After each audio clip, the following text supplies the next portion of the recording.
هو ازاي الكورة ما ماتتش لغاية دلوقتي؟ ده حتى ألعابها مش بتموت. جيت شفت جمهور نازلين كلهم على القهاوي علشان يشجعوا مصارع حريمي مثلا؟ ما تلاقيش.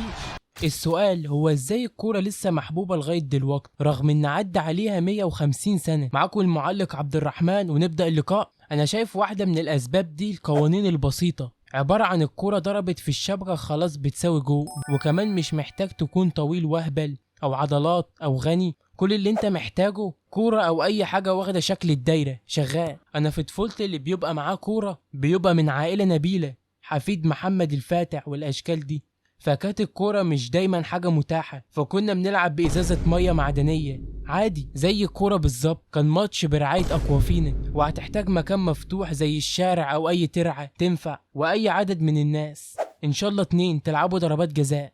علم النفس بيقول إن اللعبة اللي قوانينها بسيطة بتنتشر أسرع من اللعبة اللي قوانينها معقدة، وده كلام بديهي جدا. يعني لو نزلنا دلوقتي نلعب كورة كلنا عارفين الكورة لو دخلت جون يبقى هدف، ولو ما جاتش في الجو يبقى اللي بيلعب حمار وياخد على قفاه. لكن جرب تشرح لحد لعبة زي الكركريت مثلا، هتحتاج مترجم استراري وباوربوينت وسنتين دراسة في الفيزياء الكم. الكرة بسيطة جدا وهو ده اللي بيخليها ممتعة في نفس الوقت. الفيفا دلوقتي بتضم اكتر من 200 دولة. الكرة بقت لغة مشتركة بين البشر.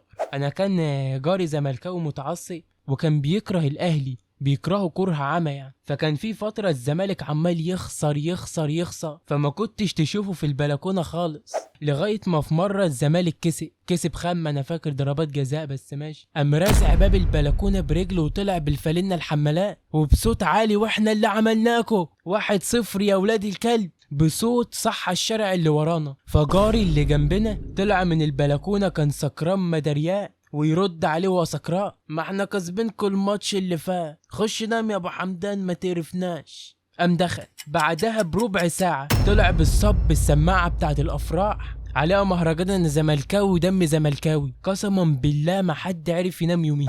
في علم الاجتماع اسم الظاهرة دي شيء بيربط الناس ببعض حتى لو مش بيتكلموا نفس اللغة. في الكورة العشوائية جزء من اللعبة، يعني عادي فريق تعبان وكحيان من محافظة 100 بيزو ممكن يفوز على فريق ريال مدريد ويجيب الكاس ويرفعوا علمه اللي بيزو. ده بيخلي كل مباراة مليانة خوف وتوتر. دراسة في جامعة كامبريدج لقت ان الكورة من اكتر الالعاب اللي بتحفز الدوبامين، هرمون السعادة يعني. محمد صلاح بيلعب مثلا ومسك الكورة وواخدها للجول وهوبا هوبا هوبا فلتت، فجأة الناس اللي كانوا بيتفرجوا وكانوا سعداء فجأة يخترعوا عليه شتايم من غير سبب كده. هي التقلبات اللي بتحفز هرمون الدوبامين. اللعبة نفسها بتتطور، تكتيكات جديدة ودراسة السوق. الكورة بقت أكتر من رياضة، بقت صناعة، بقت شو أو عرض، بقت جزء من التكنولوجيا كمان، وحتى في الميتافيرس وفي ألعاب الكورة. فلو لقيت واحد لابس نظارة الميتافيرس وعمال يشوح برجله في الهوا فما تستغربش، ده من مشجعين الكورة. بس انا بصراحة مش من مشجعين الكورة، وهوضح اكتر في اخر الفيديو. الاقتصاد الضخم، محمد صلاح بياخد كام؟ ربنا يكرمه طبعا. لو فاكر ان الكورة 22 واحد بيجروا ورا كورة، فيبقى لازم تعرف ان وراهم 22 شركة و22 بنك و22 مليون ماشيين وراهم عدل. ميزانية الاعلانات على التيشيرت 20 مليون، سعر كريستيانو في الماتش 100 مليون، كوبايه الشاي اللي شربتها وانت بتتفرج دخلت في الحساب 2 جنيه شغال برضه. الاهلي وريال مدريد وبرشلونه كلهم شركات عالميه مش انديه. اللاعب كان بيلعب للمتعه، دلوقتي بيلعب وبياخد مرتبات 10 مصانع اسمنت. الكوره مش بس لعبه، ده اقتصاد، صناعه، وشوية عيال بيكسبوا أكتر من رئيس الدولة. أنا رأيي في تشجيع الكورة رأيي الشخصي، أنا مش بحب أشجع الكورة بشكل كبير ومش بتابعها أصلا.